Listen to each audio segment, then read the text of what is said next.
Olá, olá. Boa noite, pessoal chegando aí. Todos muito bem-vindos. Chamando aqui o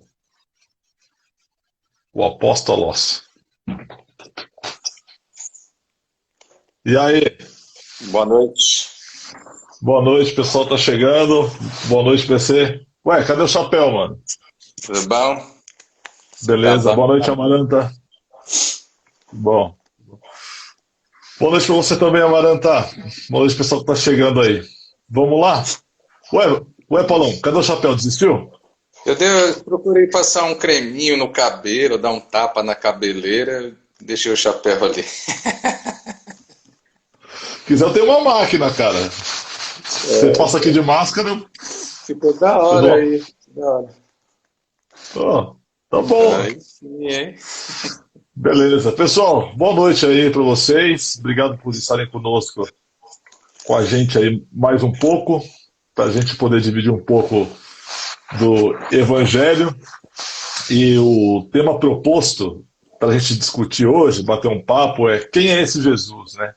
Quem é esse Jesus? E aí a gente vai falar a partir do texto de Mateus, capítulo 16, versículo 13. E eu vou ler rapidamente para vocês, do 3 até o 20, que diz o seguinte: quando Jesus chegou à região de Cesareia de Filipe, porque tinha também uma Cesareia maior e tal, então essa aqui é a Cesareia de Filipe, perguntou aos seus discípulos: quem as pessoas dizem que o Filho do Homem é? E eles responderam: alguns dizem que o Senhor é João Batista, outros que é Elias, e outros ainda que é Jeremias ou um dos profetas. E aí Jesus pergunta: e vocês? Quem dizem que eu sou? E aí o Simão Pedro, que é um vida louca da Bíblia, ele diz o seguinte: o Senhor é o Cristo, tu és o Cristo, o Filho do Deus vivo. E aí Jesus fala assim: pô, Simão, filho de João, foi o meu Pai no céu que revelou isso para você. Isso não vem de você, da carne, não é revelação humana, mas foi o Pai Celestial que te revelou. Agora eu lhe digo que você é Pedro, e sobre esta pedra edificarei minha igreja, e as forças da morte, ou as portas do inferno, não prevalecerão contra ela, não a conquistarão.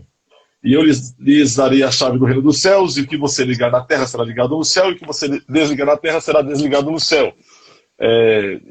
Então é esse o contexto de Mateus 13, 16, do 13 até o 19, tá? A questão toda é que Jesus pergunta para os discípulos quem o pessoal diz que ele é, ou acha que ele é, e os caras, eles dão é, resposta para Jesus com três opiniões do que as pessoas acham, ou que Jesus é, ou como ele é. E aí, as três respostas, o pessoal diz, ó, por aí dizem que o senhor ou é João Batista, que o senhor é Elias, que o senhor é Jeremias e tal. Então, das três respostas, o que elas tinham em comum é que as três respostas identificam Jesus é, com alguém morto. Porque João Batista já estava morto, Elias já havia sido levado na carruagem de fogo, e o Jeremias também já era morto. Então as pessoas identificam ele, ou identificam com um vulto, com alguém morto. E também é o seguinte, que as três respostas nivelam Jesus a um patamar que ele não está, que é o patamar de ser humano. E aí, antes do Paulo começar a debater com a gente aqui, é bacana notar o seguinte, que Jesus, ele é comparado com João, ou as pessoas acham que ele é João o Batista, que o nome do cara não era João Batista, né? Batista era a vocação dele, era o chamado dele, ele batizava. João o Batizador, o Batista, é que João Batista, ele preparou o caminho. E Jesus é superior a isso, porque Jesus, ele é o próprio caminho, né? João Batista, ele pregava para preparar o coração da galera para receber o reino. No entanto, em Jesus o reino chegou até nós. Então, Jesus é superior a João Batista. A outra coisa também é que comparam Jesus com Elias, né? E Elias, por mais que tenha sido um profeta, o cara, né, que é o símbolo dos profetas, Elias ele é um cara que a maior manifestação de autoridade que a gente vê dele, né, é quando desce fogo do céu e tal, e depois matam os profetas de Baal e tudo mais. Mas Jesus ele é mais sublime que Elias. Por quê? Porque ele demonstra autoridade se entregando em sacrifício, né? Com o derramamento do seu próprio sangue. E quando a gente vê a outra possibilidade que o pessoal associa Jesus assim, a Jeremias, talvez Jeremias seja um dos profetas que mais se identifiquem com Jesus pelo fato da paciência resiliente dele, né? Ele era um cara paciente, resiliente, que sofria, um cara que foi injustiçado, sofreu injustiça, assim como Jesus. No entanto, Jeremias ele anunciava a nova aliança, onde as pessoas teriam os seus pecados perdoados. Ele anunciava a chegada desse novo momento em que Deus habitaria nos corações. No entanto, Jesus é superior a Jeremias também, porque Jesus ele é a própria aliança, né? Ele é a própria manifestação de Deus para perdão dos pecados. Então, a resposta que os discípulos dão sobre o que as pessoas acham que Jesus é coisa que ele não é, porque ele não é do nível do ser humano, ele não é ninguém morto, ele não é ninguém falível. E aí eu não sei se aí o Paulo já quer comentar alguma coisa sobre isso. Quem é esse Jesus, Paulo? Então vamos lá, pensando sobre o assunto, né? Quem é esse Jesus? Aí eu estive pensando, né? E quem é ele? E aí eu fiz a viagem que a gente fez quando a gente foi naquele acampamento que foi o início do fim. Lembra? Sim. O acampamento que foi o início do fim. O início do fim, né? Sim. Né? E aí eu pensei o seguinte, então a viagem que a gente Paulo, vai fazer, Paulo, que eu penso fazer. Peraí. Só para o pessoal que está assistindo aí saber, que é o seguinte, que a gente foi chamado para ser preletor para um acampamento denominacional de jovens, né? E aí o Paulo estava meio assim de ir, porque falou, pô, eu vou lá, mas o que a gente tem pregado talvez seja dissonante do que os pastores deles pregam, né? E tal. Eu falei, não, Paulo, vamos lá, vai ser bem. E de fato, cara, foi um dos melhores acampamentos que eu fui na minha vida, né? Legal. Mas terminou o acampamento e começou a caçar as bruxas. A galera querendo matar o Paulo, querendo me matar e tal. Só para o pessoal saber desse partido. O começo do fim foi esse acampamento. Enfim, Sim. vai lá, Paulo. Então, qual a viagem que eu pensei? Que foi a viagem que a gente acabou fazendo lá, né? Para a gente entender. Então, quem é esse Jesus? É a pergunta. E aí, pensando, aí, qual a pergunta que me vem à mente, né? Como era, para a gente pensar, como era Jesus antes de se converter ao cristianismo constantiniano a partir do quarto século, né, e que vem atravessando os séculos e chega na contemporaneidade. Então essa viagem que foi a época que foi a época em que o Estado e a Igreja meio que se fundiram e a Igreja virou Estado, virou esse balaio de gato todo. Isso, foi feita essa simbiose de Estado e religião e Igreja, né? Então, como que era Jesus antes de se converter a isso aí? A esse cristianismo constantiniano? Então, quem é esse Jesus criado a partir daí? Quem é esse Jesus da religião? Então, esse Jesus ele é uma visão tosca do original. Esse Jesus é o Jesus que a gente chama de Jesus caricato. É o Jesus proprietário de uma instituição religiosa. É esse Jesus aí. Isso fica muito claro comparando os ensinos do Jesus do Evangelho, Jesus dos Evangelhos, com esse Jesus caricato, esse Jesus construído, esse Jesus meio que Frankenstein, que é construído, esse ser híbrido, esse Jesus da religião. Comparando o ensino dos dois, não é? A gente vai perceber a grande diferença que tem entre o Jesus do Evangelho e esse Jesus construído. Então, como que era Jesus antes de se converter a tudo isso? E a diferença a gente percebe comparando os ensinos. Por exemplo, o ensino sobre graça. Graça, para o Jesus da religião, esse Jesus construído, esse Jesus caricato, graça nisso aí, só salva e aceita quem veste o manequim dessa religião que construiu esse Jesus. Ou seja, só se salva, essa graça só salva, só aceita mediante a conformidade a ela. Certo? Para o Jesus do Evangelho, o que é a graça? A graça é esse favor imerecido. Graça tem a ver com a cruz, que acolhe gente, que não faz acepção de pessoas, não faz distinção nenhuma, nem social, nem de cor, nem de gênero. É como você diz, né? Debaixo dessa cruz cabe todo mundo, tem espaço para todo mundo. Não é? É uma graça diferente, ela não é uma graça seletiva que impõe um manequim, que impõe uma forma e uma estética. Não, é a graça da cruz, aonde ali embaixo cabe todo tipo de indivíduo. O mais perverso dos homens cabe ali debaixo.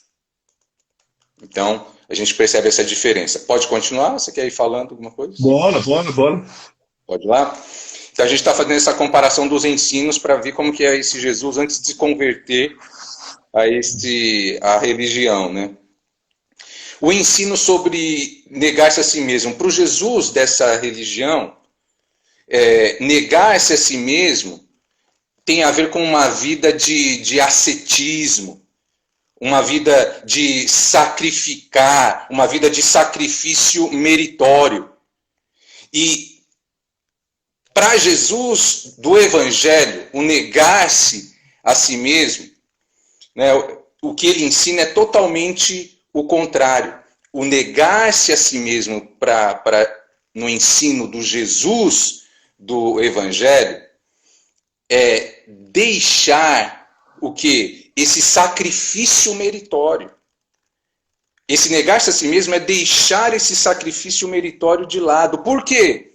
Porque o homem, ele não tem como pagar, é impossível o homem patrocinar a salvação da sua alma. Não tem como o homem bancar, não tem como o homem patrocinar com todos os seus méritos litúrgicos, eclesiásticos e rituais, bancar a purificação da sua alma, a salvação da sua alma, a salvação do seu ser. Não tem como o homem bancar isso. Por quê? Porque Jesus, ele já bradou o que lá, como diria você? Tetelestai. Está pago. Então, quem bancou a nossa salvação foi Jesus na cruz. Por isso ele gritou lá, está consumado, está pago. Então, negar-se a si mesmo, no ensino de Jesus, tem a ver com deixar de lado essa construção meritória para patrocinar a sua salvação. Está pago. Acalmemos o coração. Então, correndo aí. O ensino igreja para o Jesus da religião é prédio, é pedra, é cimento, é argamassa, não é? É o CEP de Deus, é o endereço sagrado, é o lugar aonde é o lugar dos limites e dos domínios da ação, do agir, do poder, do milagre de Deus, é ali, naqueles domínios do CEP sagrado, do endereço sagrado. Isso é igreja para esse Jesus da religião. Já para o Jesus do Evangelho, igreja é gente. Gente de carne e osso, e sangue nas veias. Igreja, no ensino do Jesus do Evangelho, é eclésia, que significa mesmo chamados para fora. Então, e esses chamados para fora são andantes, são peregrinos. Então, igreja, no ensino de Jesus do Evangelho, não tem a ver com fixidez, com local, com ser fixo, mas tem a ver com gente, chamados para fora, andantes, peregrinos. E por onde esses peregrinos, andantes, eles passam, essa igreja, ela exala o cheiro de Cristo, por causa das suas atitudes do bem, as suas atitudes do amor, não é? Eles vão andando, trazendo essa fé em Jesus, a concretude da vida através do bem. Então, isso é igreja no ensino desse Jesus. Santificação, para o Jesus da religião, é cumprir a moral do grupo, é se enquadrar ali nas normas do grupo. Santificação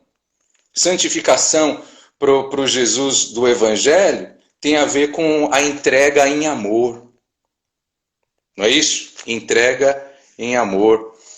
Né? Eu percebi você cochilando aí, Alexandre. Estou falando muito, você deu uma fechada de olho, você estava orando, você estava dormindo. Estava orando, né?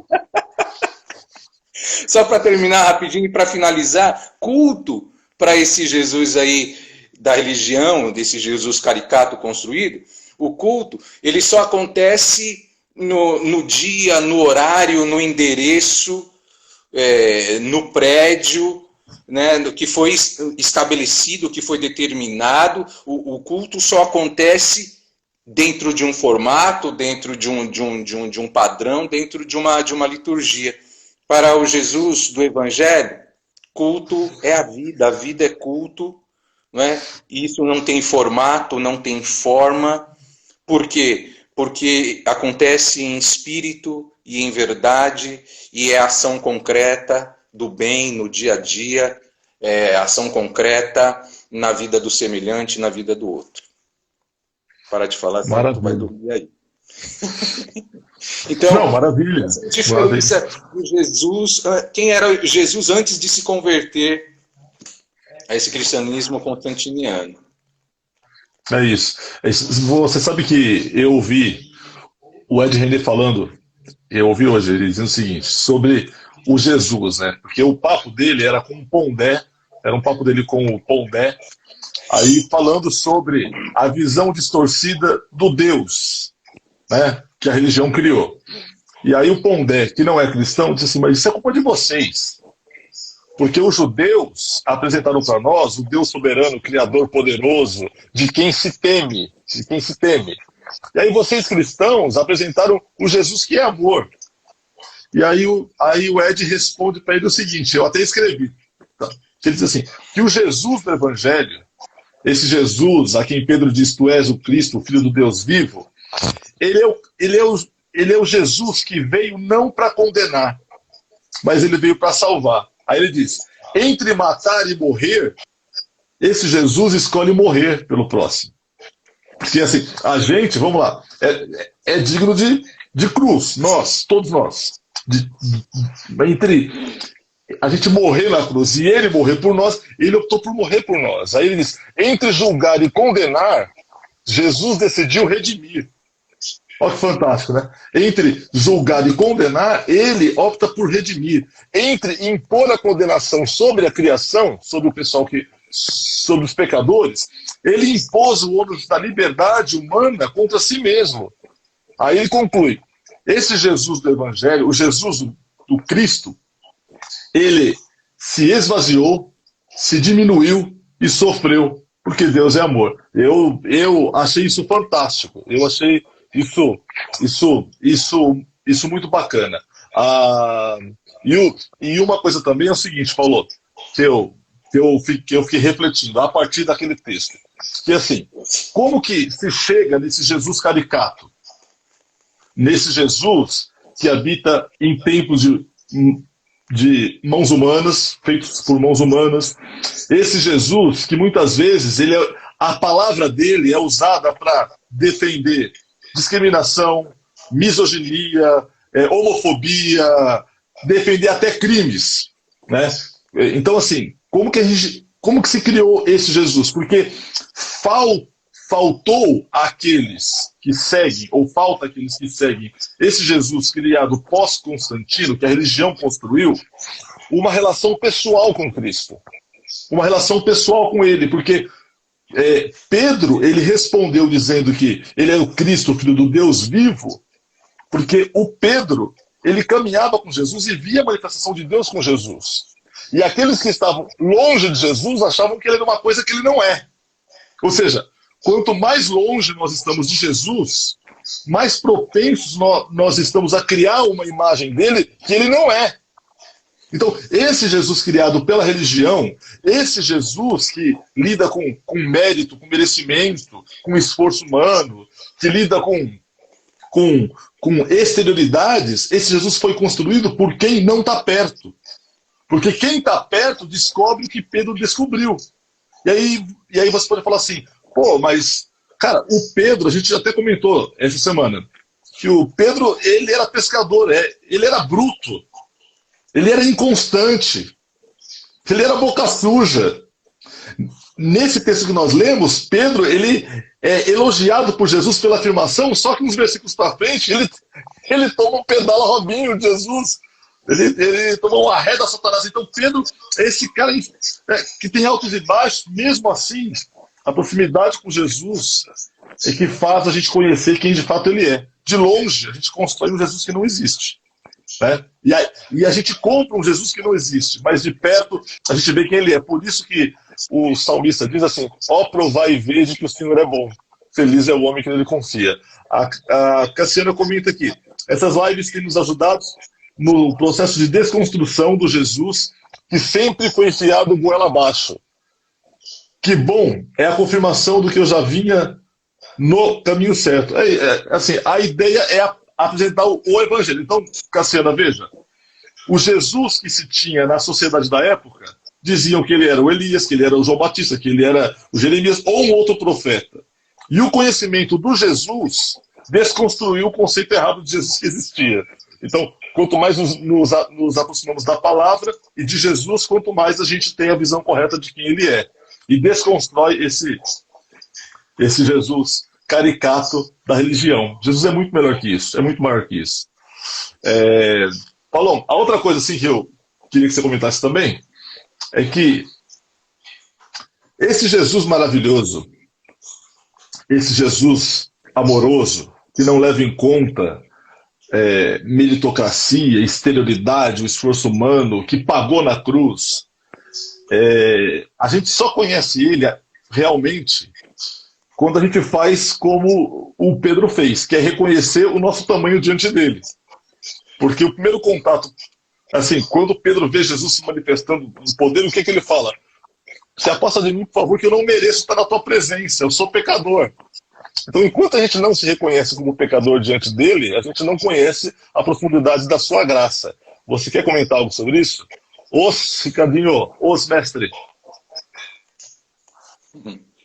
Então, olha, você estava comentando aí, né? É interessante na passagem, da onde a gente tira esse tema aí, no contexto dela, e Pedro, ele, quando Jesus pergunta o que os outros estão dizendo, e eles falam, e Pedro faz essa afirmação perfeita da pessoa de Jesus, que tu és o Cristo, Filho do Deus vivo. Interessante que Jesus fala assim, Pedro, isso não veio de você, não foi carne e sangue que revelou. Jesus está falando, Pedro, isso aí não veio da escola teológica de Hillel, não veio da escola teológica de Shammai, que eram as duas correntes teológicas principais no judaísmo. Não foi nem Hillel, nem Shammai, nenhuma das escolas teológicas que te revelou isso. E, na verdade, jamais revelaria. Também não foi a filosofia de Platão, de Aristóteles, né, do Sêneca, não foi de ninguém que nada humano construído revelou isso, fez Pedro falar aquilo, mas ele fala que foi revelação, foi meu Pai que revelou, foi revelação de Deus, não é? E essa revelação que Pedro teve, certíssima, ela veio porque ele tinha uma vida pessoal, porque ele teve uma experiência pessoal com esse Jesus do Evangelho. Ele estava vivenciando pessoalmente o Evangelho estava diante dele encarnado, que era o próprio Jesus. Então essa caminhada com Jesus, na sua simplicidade, né, sem as maquiagens da religião, o Jesus puro diante dele, que o leva a ter essa experiência pessoal, que vai fazer com que aconteça essa revelação, esse descortinamento de sua mente e o reconhecimento de Jesus como ele é, não um Jesus construído nem pelas escolas teológicas, nem pela filosofia, nem por nada. Ele conhece Jesus pela sua experiência pessoal, não é? E nessa experiência pessoal, a mente dele, a consciência dele é descortinada. E aí Jesus fala, rapaz, sobre essa pedra eu edificarei a minha igreja. E aí é o que o pessoal da religião lá na frente, lá no quarto século, vai construir uma hermenêutica completamente equivocada, falando que essa pedra é o Pedro, né, onde vai ser edificada a igreja para dar sustentação para o argumento de que a igreja precisa de um mandatário, né, um homem mandatário. Né? E não era isso que Jesus estava dizendo, estava falando que edificaria a sua igreja, a igreja dele, sobre essa declaração, que Jesus é o Cristo, Filho do Deus vivo. Né? É isso. Então é o seguinte, só para reforçar esse aspecto aí, é que parte do cristianismo acredita que a pedra sobre a qual a igreja foi edificada é a pessoa de Pedro. Que Pedro foi o primeiro papa ou apóstolo da igreja e tal, mas ele foi o primeiro no sentido que ele era, como diz o PC, primus inter pares.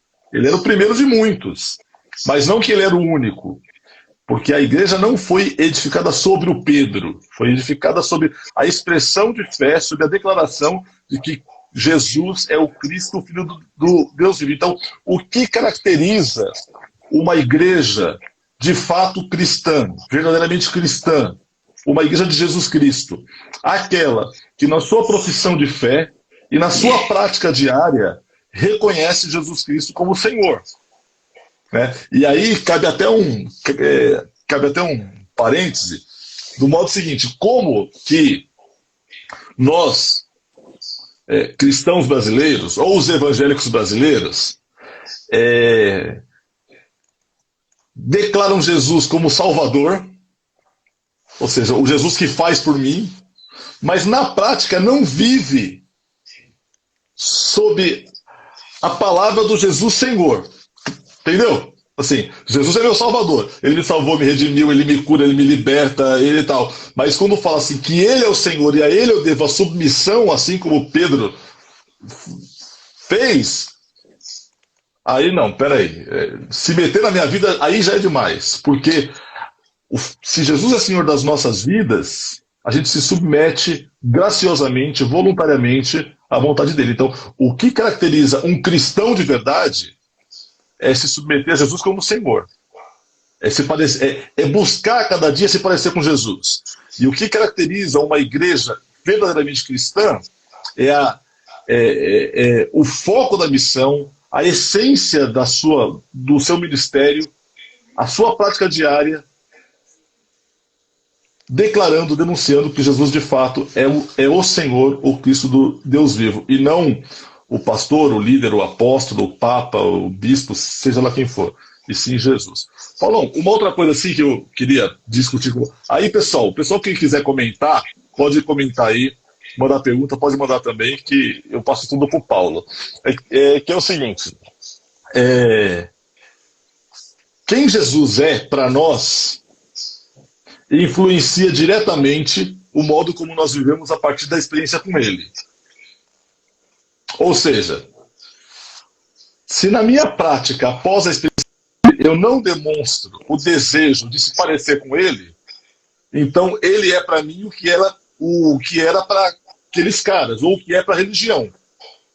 Agora, se eu, após ter um contato com ele, eu tenho o desejo de me parecer com ele, amar quem ele amou, fazer o que ele fez, me entregar pelas causas pelas quais ele se entregou, obedecer a sua palavra, então é sinal que de fato ele é Senhor das nossas vidas. Ou seja, o modo como a gente vive denuncia se de fato para nós Jesus Cristo é o Senhor ou não.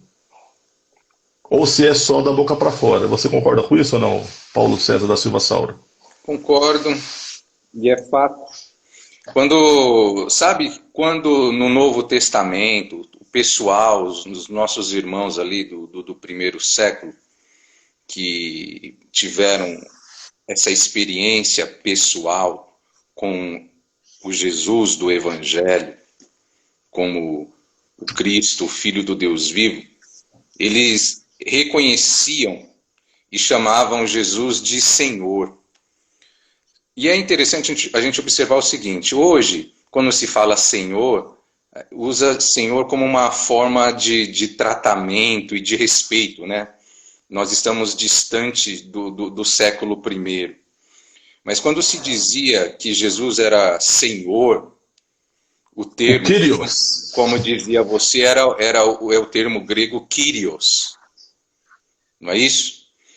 E é justamente esse termo Kyrios, qual era a conotação quando se dizia que Jesus é o Kyrios, Jesus é o Senhor? Tinha uma implicação muito séria e profunda de significado. Porque naquele contexto que os irmãos estavam no primeiro século, quem se colocava como o Kyrios era o imperador romano. O imperador romano, ele se via como Deus na terra, como um Deus, como o Senhor absoluto de tudo e de todos e de suas vontades, de suas liberdades. Então o imperador romano, ele se colocava como Kyrios, como o Senhor, como o Deus. E quando os cristãos, os que tiveram experiência de conversão pessoalmente com Jesus, o chamava de Kyrios, eles estavam dizendo o seguinte, não é o imperador o meu Kyrios, o meu Deus. O meu Kyrios, o meu Deus, o meu Senhor é Jesus, o Cristo. E muitos, porque declararam isso e assumiram as implicações disso, quem declarava que Jesus era o Kyrios, o seu Deus, o seu Senhor, estava em desobediência civil. Sim. Era tido como um subversivo, porque naquele contexto, o Kyrios, o Senhor, era o imperador. Ele não admitia nenhum outro. E nessa, também por isso, dentre outras coisas, muitos cristãos foram jogados nas arenas para as feras, para os gladiadores, para serem humilhados, para serem espetáculos para o público, né? E inclusive o seguinte, a partir daí também tem uma interpretação errada de um texto bíblico que diz que todo aquele que confessar Jesus como Senhor será salvo. Por quê? Do lado de Roma, o Quírios era o imperador de fato. Então, se você falar, pô, Jesus é o meu Senhor, é o meu Quírios, eu tô queimado com Roma. Do lado da religião, o Quírios, o Senhor, o Adonai, era o Deus Yahvé. Então você se queimava também com a religião, ou seja, falou Jesus que é o Senhor, meu amigo, ou você morre na mão dos religiosos, ou você morre na mão dos romanos, velho. E aí o que é que rola? E aí o texto bíblico chega e diz assim, todo aquele confessado Jesus como Senhor será salvo. Por quê? Mano, pro cara colocar a vida em risco com uma declaração dessa, é porque de fato esse cara sabe quem é Jesus e sabe que por ele vale a pena entregar a vida. Entendeu? Então é muito mais amplo essa questão. Então a gente pega um texto fora do seu contexto e fala, então tá bom, Jesus que é o Senhor, tô salvo e bora pra Esbórnia, bora pra vida louca. Não é isso. Então, porque tinha essa implicação muito mais ampla. A outra coisa também que eu tô pensando aqui, que eu pensei hoje durante o dia, tentei pensar, trabalhei que nem um condenado hoje, é que é o seguinte, que quem Cristo é para nós influencia no modo como a gente trata as outras pessoas. Tá certo? Porque é o seguinte, se eu sou um cara que humilha as outras pessoas, se eu sou um cara que lido com as outras pessoas com mentira, se eu sou um cara que traio as outras pessoas, se eu sou um cara que oprimo as pessoas, ou que trato com discriminação, seja por condição sexual, seja por religião, seja por classe social, seja por cor de pele, seja pelo que for. Qualquer coisa é o meu Senhor, mas o meu Senhor não é Jesus Cristo. Porque quando Jesus... Nossa, eu dei uma desafinada no quando, né? Então, quando Jesus ele é o nosso Senhor, de fato, eu não... Como a gente tem falado aqui, né, nesses bate-papos, eu não tenho mais o outro. Eu tenho o próximo. E o próximo é semelhante a mim. Se Jesus é o meu Senhor, se eu sou filho desse Deus, esse Deus é o Pai Nosso, então, meu amigo, eu não tenho o direito de tratar quem quer que seja diferentemente do modo como Jesus trataria. Então, como Jesus trataria aquele que tem uma condição social diferente da minha? É assim que eu tenho que tratar. Como Jesus trataria aquele que tem uma orientação ou uma condição sexual diferente da minha? É assim que eu tenho que tratar. Como Jesus trata o diferente? É assim que eu tenho que tratar. Então, o modo como eu trato as pessoas denuncia quem Jesus é na minha vida. E aí o seguinte, essa ideia de que eu sou filho do rei, de que o meu Deus é soberano e tal, é o que em última instância leva os religiosos a se acharem no direito de condenar as pessoas que Jesus não condena. Entendeu? Porque nós, enquanto religião, condenamos quem Jesus não condena, tratamos as pessoas do modo como Jesus não tratava, e isso denuncia que o nosso Jesus é qualquer outra coisa, menos o Jesus declarado pelo Pedro lá no texto. É isso. Cansei. A Ana Paula Galvão, que é a minha prima por parte da Tássia, mas é prima, né? Ela diz assim, tem uma amiga espírita e ela é uma pessoa incrível, que eu amo muito, mas ela não crê que Jesus é o Filho de Deus. Ela crê que é um espírito top lá. Eu sigo convivendo. É isso. É isso. É isso. Serginho Kuhlmann comenta aqui, é adolescência. Ricardinho Perfeito a ler. Vamos lá. Ela segue Jesus, entende com suas ações de amor. confesso que me dá desespero dela não ter o entendimento de quem Jesus é. Gente do céu. Então é o seguinte, Paula, o fato dela ser espírita não quer dizer que em alguma instância ela não esteja num processo de conhecimento de Jesus. É que às vezes as pessoas não seguem o Jesus que eu pintei, o que eu desenhei. Mas como que ela vai perceber Jesus? É na sua vida, né? É na sua vida. O PC costuma dizer o seguinte, que a gente tem que ser Jesuses, Cristos, pequenos Cristos, para que as pessoas vejam em nós quem Ele é. Mas o caminho do amor é o que vai revelar Jesus na vida dela, né? Eu não sei se você quer comentar algo sobre isso. Pessoal, pode mandar comentário ou perguntas, tá? A gente está aqui para isso mesmo.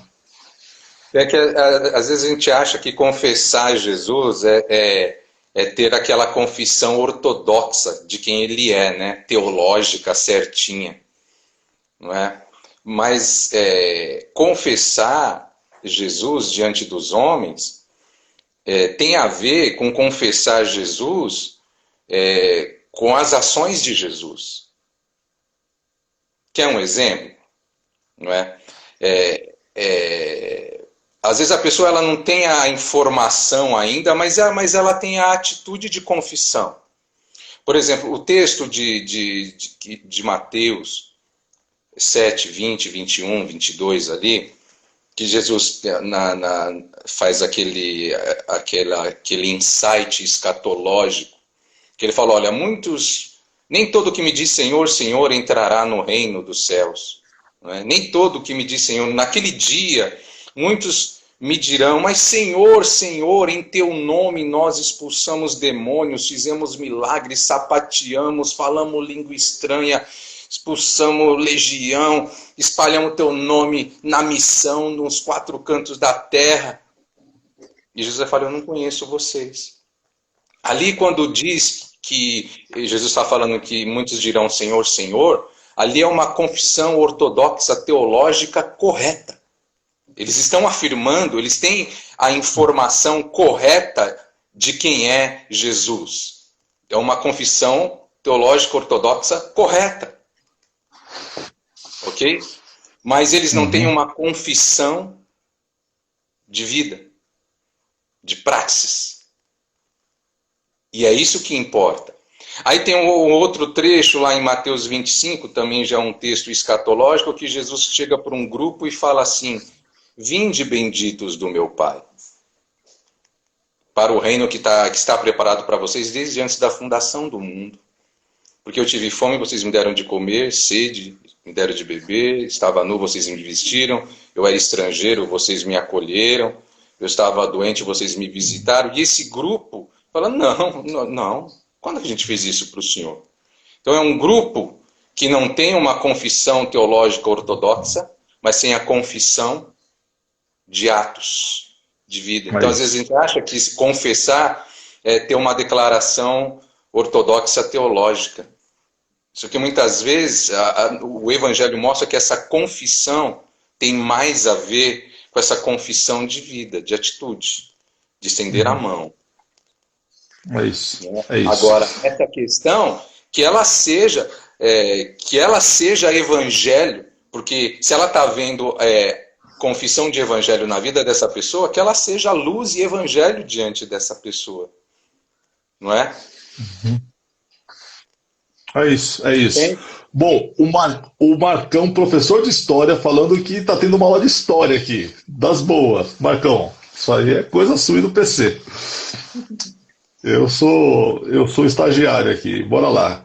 É difícil agir como Jesus agiria, até mesmo pensar como diante dele, como ele diante de tantas injustiças. Por exemplo, o genocídio da população negra. Cara, eu vou dizer uma coisa, Cassi. Aliás, orem por mim.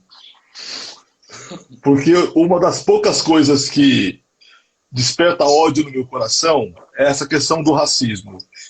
E E a minha vontade é que, como diz o Djonga lá, fogo nos assista, essa é a vontade. Mas assim, eu creio que existe um pecado da igreja que se declara cristã com relação à proclamação de justiça. Porque nós articulamos a teologia que explica a injustiça, que explica a dor, mas não transformamos essa teologia numa profecia que a denuncia. O lado bom é que, por exemplo, existe um movimento de teólogos e de missionários e tal, que tem focado seus esforços em combater especificamente a discriminação. E aí tem um livro que já não se publica mais, do James Cone, chamado O Deus dos Oprimidos, que ele fala justamente sobre a necessidade da igreja olhar para os negros, para a população preta, com o olhar de Jesus e contextualizar o evangelho para suas dores e para suas lutas. Mas eu concordo com você. Ana Tereza, bem-vinda aqui. Ana Tereza está comentando aqui. As pessoas costumam não saber que em um leito de hospital, onde muitos visitarão no final da vida, quem cuida é muitas vezes um homossexual, um cara louco, e ele a vida inteira tratou com ódio. É louco isso, né? É louco, porque assim, a Ana, ela trabalha na área da saúde e ela também precisou bastante nos últimos tempos da questão da saúde.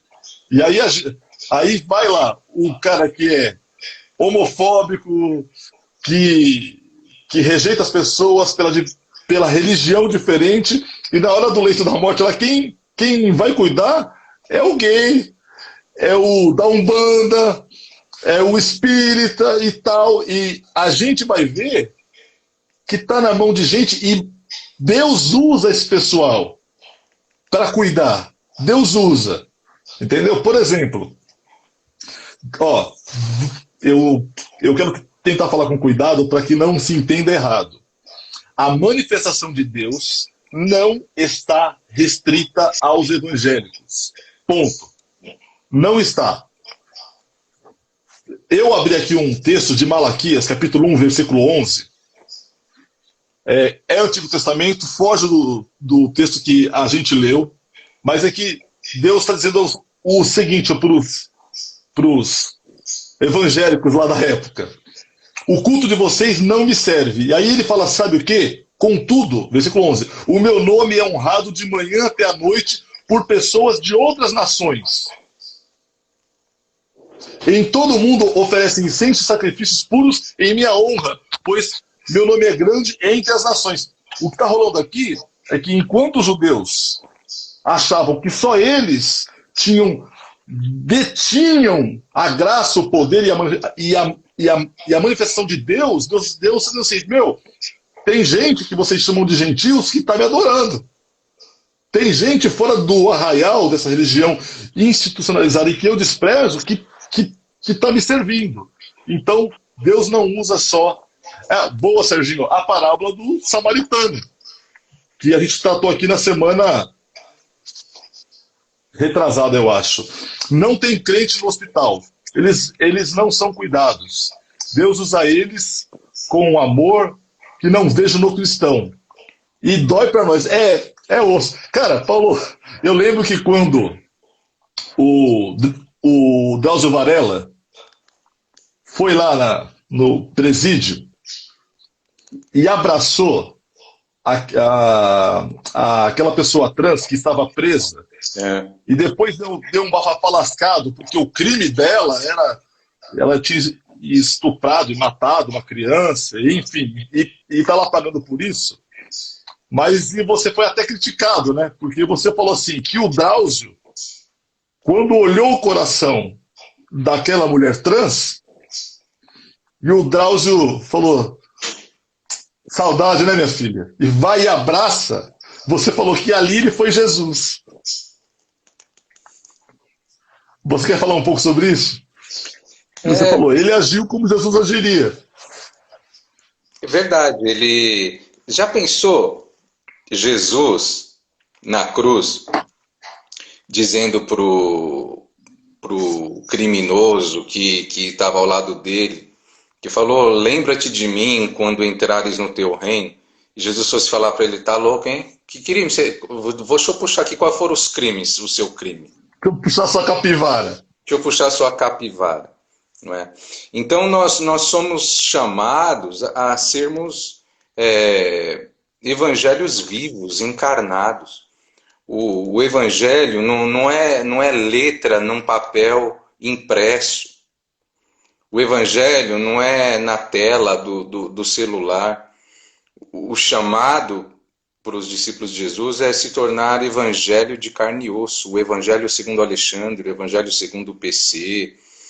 Nós temos que reproduzir o Cristo, o nosso Quírios, o nosso Senhor, o nosso Mestre, aonde a gente andar. Ele foi Jesus para aquela pessoa naquela hora. O seu gesto de amor, Ale, aonde nós encontrarmos amor e bondade, nós encontramos ali a nossa congregação, nós encontramos ali a igreja de Cristo, meu amigo. Ali eu encontro meus irmãos. É isso. Aí a Paula comenta aqui que o Drauzio incorporou Jesus e foi crucificado, quase que literalmente. O Marcão comenta: trabalhei na Fundação Casa e mesmo sabendo do crime de alguns, eu tinha que me esforçar em ver Cristo em cada um. Então, a grande questão é a gente olhar para as pessoas com o olhar de Cristo. E olhar para as pessoas não somente por aquilo que elas fizeram, mas por aquilo que elas podem voltar a ser em Cristo. Porque é o seguinte, eu até citei aqui, de que a gente não pode tratar as pessoas pelo pecado delas. Esse aí é o estuprador, esse aí é o adúltero, esse aí é o não sei o quê, esse aí é o ladrão e tal. Por quê? O propósito do Evangelho é restaurar essas pessoas. E quando eu trato as pessoas pelo pecado que elas cometeram, eu estou sendo acusador e não fala, Eduzinho, beleza, mano? Eu estou sendo acusador e eu não estou sendo cristão de verdade, cara. Entendeu? Então, assim, quando o Drauzio abraçou a trans assassina, estupradora, e nós, como cristãos, sabendo de tudo isso que ela fez, do estupro e do assassinato, nós devemos olhar para a pessoa como alguém que Jesus quer restaurar. Aliás, sem querer trazer polêmica aqui, para o Evangelho de Jesus Cristo, bandido bom é bandido transformado. Saudade, Edu, é nóis. Bandido bom é bandido transformado, porque vamos lá, cara. Se tudo que a gente pensa fosse projetado num telão, eu acho que a maioria de nós aqui estaria preso já. O cristão anda julgando demais o próprio Cristo. Desculpe falar de... Ana, você é muito bem-vinda, mas é isso aí. Bom, o que mais? O que mais, Paulo? Temos mais 5 minutos aí. Vamos falar desse Jesus bom aí, meu. Jesus é bom, né, cara? Ô, Ale, e ele é. Quem é esse Jesus, né? Além de ler os evangelhos, uma das cartas que eu mais gosto e amo e leio sempre, e releio e já li, vou ler muitas outras vezes, é a carta aos Hebreus. Porque Hebreus é lindo e fantástico, porque a temática da carta aos Hebreus é a superioridade de Jesus. E ele vai mostrando a superioridade de Jesus em relação aos anjos, em relação a Moisés, em relação a todo o panteão ali do Antigo Testamento, da Antiga Aliança. Mostra a superioridade de Jesus que estabeleceu a nova aliança, a superioridade da nova aliança. E quando você olha para os apóstolos, você vê que Jesus era tudo isso para eles realmente.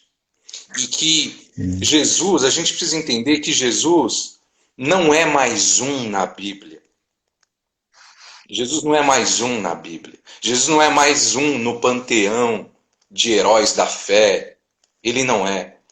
Jesus não é mais um profeta. Jesus, ele é o profeta. Todos os profetas que existiram ali na Antiga Aliança existiram por causa dele, por ele, e sem ele não existiriam. É isso aí. Jesus é isso aí. tudo. E é Jesus que dá significado à Bíblia, não a Bíblia dá significado a Jesus. Os apóstolos compreenderam as Escrituras a partir de Jesus, porque eles estavam andando e aí eles lembravam, poxa, agora a gente entende essa passagem, o que Isaías disse, o que Jeremias disse, porque lembra o que Jesus fez. Então eles compreendem o que deu sentido às Escrituras foi a partir de Jesus que eles foram iluminados para compreender as Escrituras. Então, Jesus é tudo, não é mais um. E o problema da religião é que Jesus, ele é apenas mais um, é apenas um pretexto para justificar o poder geopolítico, né, na terra que a igreja quer ter. Aparecer, né? Ostentar. É isso. Ô, Paulão, eu fiz uma live ontem com o Dé, filho do... Ontem não. Terça-feira, com o Dé, filho do Dionísio, e eu comentei lá o seguinte, justamente sobre essa questão de Jesus ser o centro e ser o ponto de partida. O resumo do que você disse aí é que é o seguinte, a gente, quando vai tomar alguma atitude na vida, precisa perguntar o seguinte, Jesus faria isso, mano?